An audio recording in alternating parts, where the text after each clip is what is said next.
अरे जेवण घ्यायचा जेवण घ्या नमस्कार नमस्कार नमस्कार बाकी आहोतच ना आपण नमस्कार काका हे काय एकटेच आलात काकी कुठे आहे काय करताय राव सकाळी झाली किती हो का अरे कसा आहे आई कशी बरी आहे ना आणि बिझनेस कसा आहे टाकटीक चाललाय ना हे बघा जेवल्याशिवाय जायचं नाही आग्रह एवढा भारी आहे ना तुमचा हा जेवणार आहे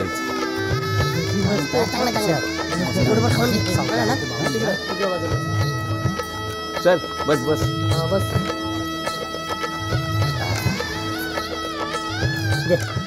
ऐक ना काय मावशी कसं आहे हा पुढी पुढी ते साहेब कोण आहेत ओळखला नाही काय बघ पेन बघ हो देतो देतो लाडू पाठवतो भरपेट भरपेट जेवायचा आपला माणूस आहे डाळ पण फिक्स आहे साहेब नाही आले काकू कशी काका नाही आले सगळं विचार अरे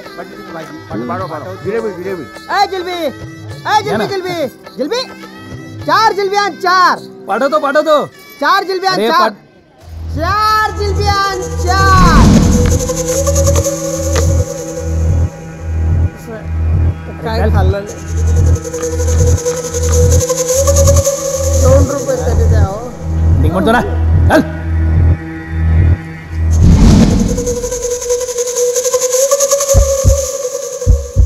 राहुल आलो दादा काय झालं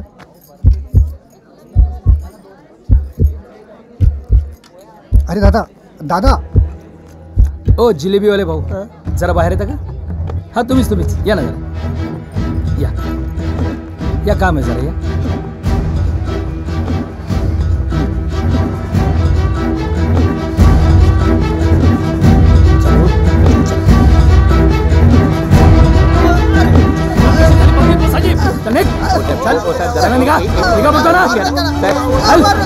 फक्त जेवणच ना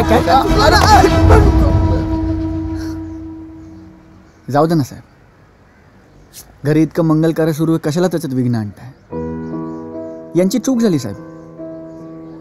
यांना वाटलं चांगले कपडे घातले की यांना चांगलं अन्न मिळेल ताजं अन्न मिळेल विसरले की ह्यांचा हक्क ताज्या अन्नावर नाही ह्यांचा हक्क फक्त शिळ्या अन्नावर आहे पण खरं सांगतो साहेब रोज मिळत नाही ना असं जेवायला तुमच्यासाठी जे एक वेळचं जेवण आहे ते ह्या लोकांसाठी 3 वेळचं आहे साहेब यांच्या वतीने मी तुमची माफी मागतो अहो साहेब तुम्ही का पानावरून उठलात चला चला आज चला हो आणि ह्यांच्यासाठी तुम्ही कशाला माफी मागताय कारण मी ह्यांच्यातलंच एक आहे म्हणजे